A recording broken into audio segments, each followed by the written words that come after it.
Hello everyone, welcome to my channel. जैसे कि आप लोग जानते हैं, समाजशास्त्र से संबंधित क्लास है और समाजशास्त्र से संबंधित कोई भी एग्जाम हो सभी के लिए महत्वपूर्ण है। फ्रेंड्स, आज हम समाजशास्त्री विचारक Talcott Parson, Sorokin, Herbert Spencer के बारे में विशेष रूप से पढ़ेंगे, इनके सिद्धांत और पुस्तक के बारे में। संरचनात्मक प्रकारवाद, आदर्शवादी प्रकारवाद व क्रियावादी सिद्धांतकार के रूप में चर्चित प्रसिद्ध अमेरिकी समाजशास्त्री हैं टालकट पार्सन्स। फ्रेंड्स, इसके पहले वाले सारे वीडियो जो है प्लेलिस्ट में है, आप वहाँ पे देख सकते हैं। बिहार स्टेट का भी है और पीजीटी का भी है और मैराथन क्लास है, प्रीवियस क्वेश्चन भी है। पार्सन्स की प्रमुख कृतियाँ, रचनाएं। The structure of social action 1937 में आई थी।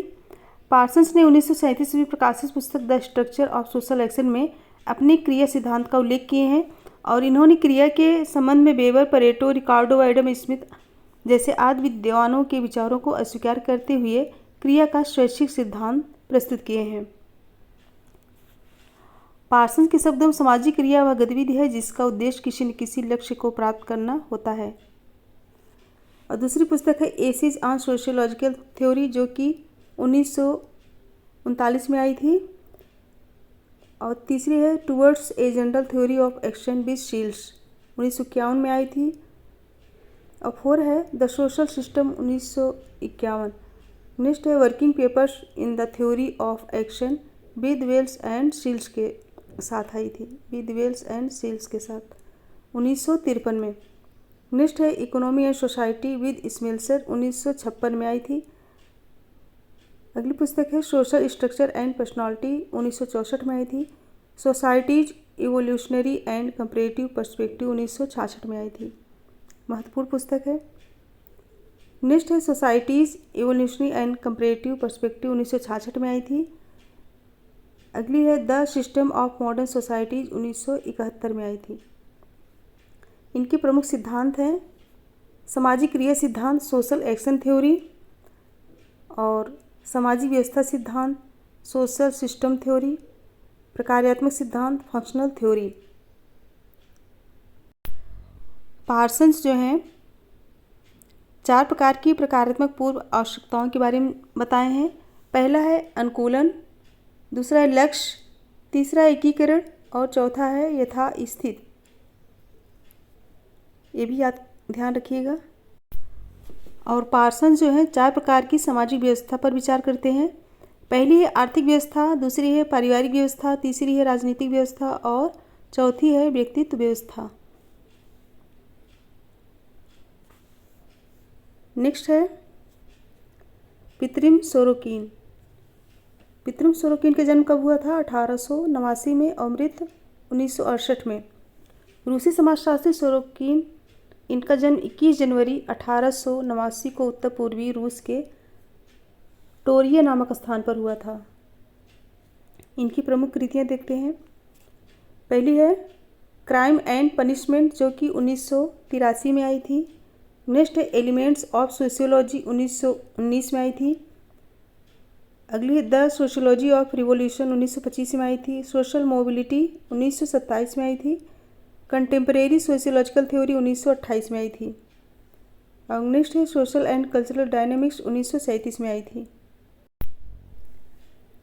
नेक्स्ट है the crisis of our age, 1940 में आई थी। Social cultural causality space time, 1945 में आई थी। सोसाइटी कल्चर एंड पर्सनालिटी, 1947 में आई थी। रिकंस्ट्रक्शन ऑफ ह्यूमैनिटी, 1948 में आई थी। नेक्स्ट है अल्ट्रुस्टिव लव, 1950 में आई थी। Fads and foibles in modern sociology, 1956 में आई थी। द अमेरिकन सेक्स रिवॉल्यूशन, 1957 में आई थी। पावर एंड मोरलिटी, 1959 में आई थी।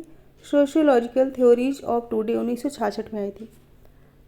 पुस्तकें अच्छे से याद कर लीजिएगा, पुस्तकें एग्जाम में जरूर पूछी जाती हैं। सोरोकिन के प्रमुख सिद्धांत। सामाजिक परिवर्तन का सिद्धांत, सामाजिक परिवर्तन का सिद्धांत, theory of social change. Sorokin का प्रमुख योगदान सामाजिक परिवर्तन के क्षेत्र में रहा। सामाजिक परिवर्तन के क्षेत्र में उन्होंने चक्रीय सिद्धांत, को प्रणीत किया, जिसके अनुसार यह माना जाता है कि समाजों का विकास 3 प्रकार की मानसिकताओं के बीच होता है। कौन कौन से? प्रथम है ऐन्द्रिक यानी कि चेतनात्मक, और दूसरी है विचारात्मक या भावनात्मक, और तीसरी है आदर्शात्मक या आदर्शवादी। सोरोकिन सामाजिक परिवर्तन का यह सिद्धांत संस्कृत केंद्रित है। कौन सा? आदर्शात्मक या आदर्शवादी सिद्धांत जो है संस्कृत केंद्रित है। उनके अनुसार परिवर्तन सांस्कृतिक दिशाओं के बीच उतार चढ़ाव है। उतार चढ़ाव की यह प्रक्रिया विचारणात्मक और ऐन्द्रिक संस्कृतियों के बीच निरंतर चलती रहती है। परिवर्तन के दोनों छोर विचारात्मक और ऐन्द्रिक के बीच आदर्शात्मक संस्कृत है। सोरोकिन का नेक्स्ट सिद्धांत है सीमाओं का सिद्धांत। सोरोकिन के अनुसार किसी भी संस्कृति में परिपक्व एक सीमा तक होती है, अतः इसे सामाजिक परिवर्तन का सीमाओं का सिद्धांत कहते हैं।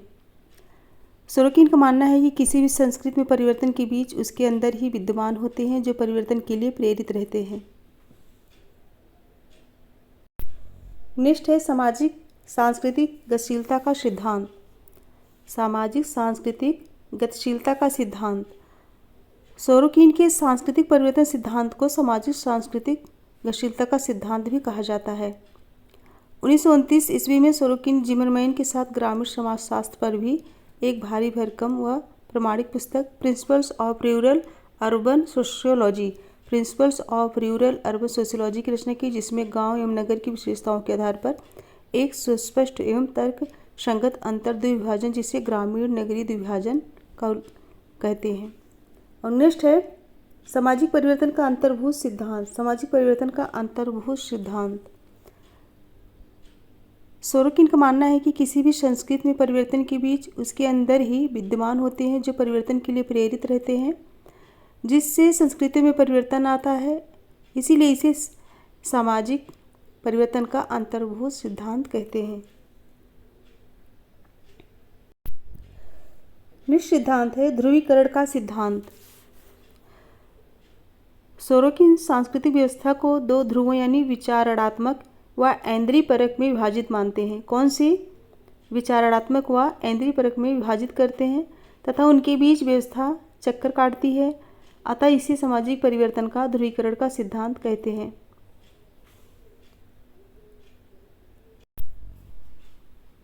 सामाजिक स्तरीकरण पर सोरोकिन के विचार भी सुन लीजिए।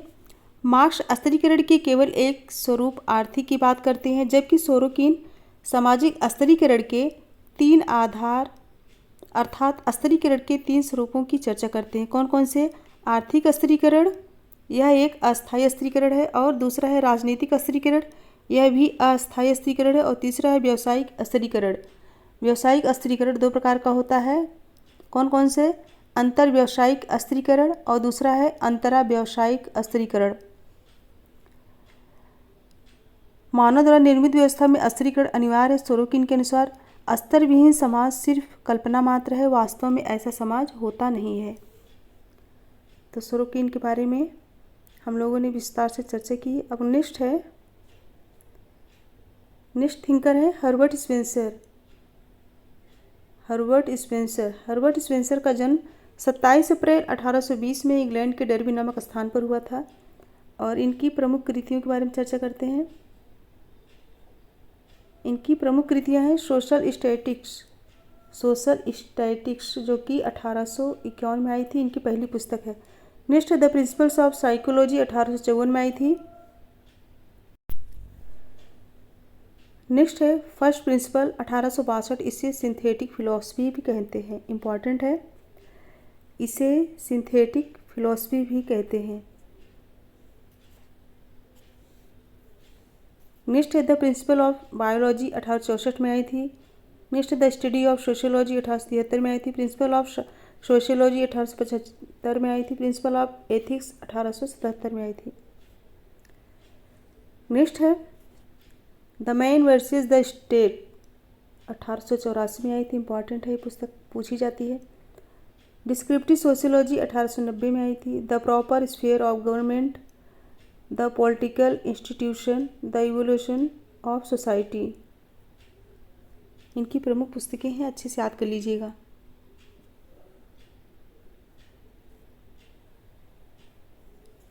हर्बर्ट स्पेंसर ने जो सिद्धांत दिए हैं, पहला सिद्धांत है सामाजिक उद्विकास का सिद्धांत, theory of social evolution. Theory of social evolution. सामाजिक उद्विकास का उल्लेख स्पेंसर ने अपनी पुस्तक किस में किए थे? फर्स्ट प्रिंसिपल में किए थे। याद रखिएगा, सामाजिक उद्विकास का उल्लेख स्पेंसर ने किस पुस्तक में किए थे? फर्स्ट प्रिंसिपल में किए थे। 1859 में प्रकाशित हुई थी। और डार्विन की पुस्तक ओरिजिन ऑफ स्पीसीज का प्रभाव स्पेंसर पर सर्वाधिक पड़ा था।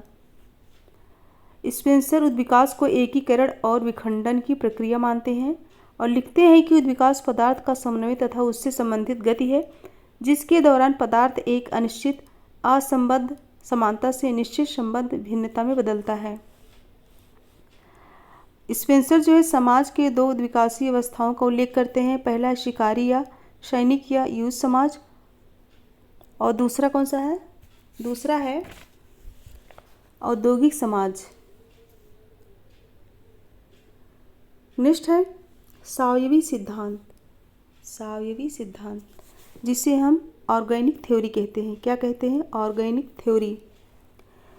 स्पेंसर समाज और शरीर का संबंध बताते हुए कहते हैं कि समाज एक सायों के समान है। समाज और सायों की तुलना करते हुए स्पेंसर उनमें समानताओं और भिन्नताओं का उल्लेख करते हैं। और नेक्स्ट है इनकी जो है सामाजिक नियंत्रण के साधन। सामाजिक नियंत्रण के साधन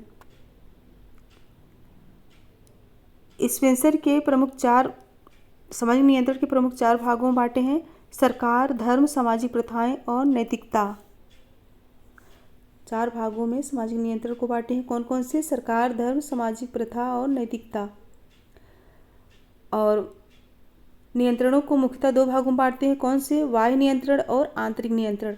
बाह्य नियंत्रण कौन सा है? सरकार, प्रथा, धर्म। और आंतरिक नियंत्रण है नैतिकता। सामाजिक डार्विनवाद सामाजिक उद्विकास के प्रणेता कौन है? हर्बर्ट स्पेंसर, जो कि 8 दिसंबर 1903 में इनकी मृत्यु हुई और इनके देहांत के 100 वर्षों पश्चात भी इनकी बातों का अध्ययन वैसे ही हो रहा है। स्पेंसर द्वारा प्रस्तुत उद्विकासीय सिद्धांत सामान्यतया सादृश्यता पर निर्धारित है। और स्पेंसर की पहली पुस्तक क्या है? सोशल स्टैटिक्स है।